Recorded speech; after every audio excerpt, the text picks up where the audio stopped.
ನನ್ನ ಮೇಲೆ ಸ್ಯಾಂಕ್ಷನ್ ಅವಶ್ಯಕತೆ ಏನಿದೆ? ಈ ಡ್ರಾಮಾ ಎಷ್ಟು ದಿವಸದಿಂದ ಮಾಡ್ತಾ ಇದ್ದೀರಿ?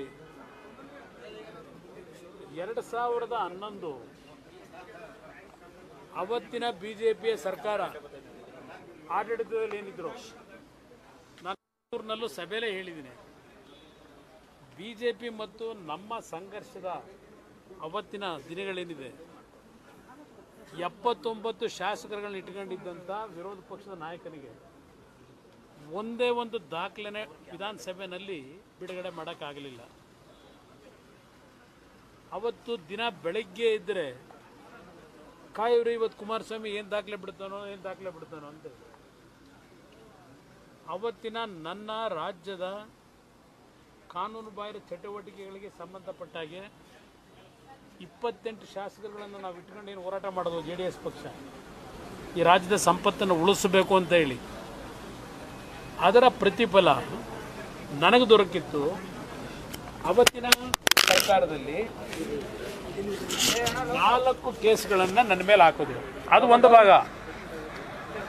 ಸಿದ್ದರಾಮಯ್ಯವ್ರಿಗೆ ಕೇಳಲಿಕ್ಕೆ ಬಯಸ್ತೀನಿ, ಕಾಂಗ್ರೆಸ್ ನಾಯಕರುಗಳಿಗೆ ಕೇಳಲಿಕ್ಕೆ ಬಯಸ್ತೀನಿ. ಈಗ ಸಿದ್ದರಾಮಯ್ಯವ್ರ ಮೇಲೆ ನೆನ್ನೆ ಜಸ್ಟ್ ಒಂದು ಗವರ್ನರ್ ಅವರಿಂದ, ಸಂವಿಧಾನದ ಹೆಡ್ ಅವರು, ಯಾವೊಂದು ಪ್ರಾಸಿಕ್ಯೂಷನ್ಗೆ ಸ್ಯಾಂಕ್ಷನ್ ಕೊಟ್ಟಿದ್ದಾರೆ ಅಂತ ಹೇಳಿ, ಪ್ರಾಸಿಕ್ಯೂಷನ್ಗೂ ಅಲ್ಲ ತನಿಖೆ ಮಾಡಲಿಕ್ಕೆ ಕೊಟ್ಟಿರ್ತಕ್ಕಂಥದ್ದಕ್ಕೆ ನಿನ್ನೆಯಿಂದ ಏನೋ ರಾಜ್ಯದೊಳಗೆ ಸಂವಿಧಾನದ ಬಿಕ್ಕಟ್ಟು, ರಾಜ್ಯ ಸರ್ಕಾರ ಅಸ್ಥಿರಗೊಳಿಸೋದು ನಡೆಸ್ತಾ ಇದ್ದಾರಲ್ಲ ಪ್ರತಿಭಟನೆ, ಪಾರ್ಲಿಮೆಂಟ್ನಲ್ಲಿ ನಡೆಸಿದಾರಲ್ಲ, ಸಂವಿಧಾನವನ್ನು ಸರ್ವನಾಶ ಮಾಡಕ್ಕೆ ಕೊಟ್ಬಿಟ್ಟವ್ರೆ ಬಿಜೆಪಿಯವರು.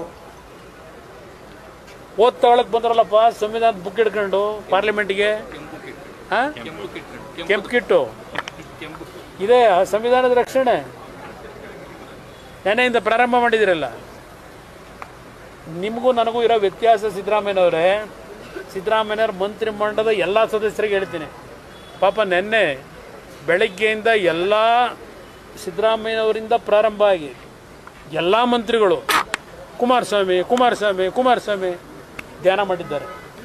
ಅಂದರೆ ನವೆಂಬರ್ ತಿಂಗಳಿನಲ್ಲಿ ಕುಮಾರಸ್ವಾಮಿ ಮೇಲೆ ನಾವು ಗವರ್ನರ್ ಮುಂದೆ ಒಂದು ಪ್ರಾಸಿಕ್ಯೂಷನ್ಗೆ ಸ್ಯಾಂಕ್ಷನ್ಗೆ ಕಳಿಸಿದ್ದೀವಿ ಅಂತ. ಯಾರು ಕಳಿಸಿದ್ದದು? ಪ್ರಾಸಿಕ್ಯೂಷನ್ ಅವಶ್ಯಕತೆ ಇದೆಯಾ? ನಾನು ಅದಕ್ಕೆ ಮೊದಲೇ ಹೇಳಿದ್ದು 2011 ಒಂದು ಭಾಗ. 2006ರಲ್ಲಿ ನಾನು ಮುಖ್ಯಮಂತ್ರಿಯಾದ 2 ತಿಂಗಳಿಗೆ, 2 ತಿಂಗಳು ಆಗಿರಲಿಲ್ಲವನಲ್ಲ ಬಿಡೋಣ, 150 ಕೋಟಿ ಆಗೋಣ, 150 ಕೋಟಿ ಹಣ ಸಂಗ್ರಹ ಮಾಡಿದ್ದೇನೆ ಗಣಿಗಾರಿಕೆ ಮಾಲೀಕರ ಹತ್ರ ಅಂತ ಹೇಳಿ ನನ್ನ ಮೇಲೊಂದು ಆಪಾದನೆ ಬಂತು.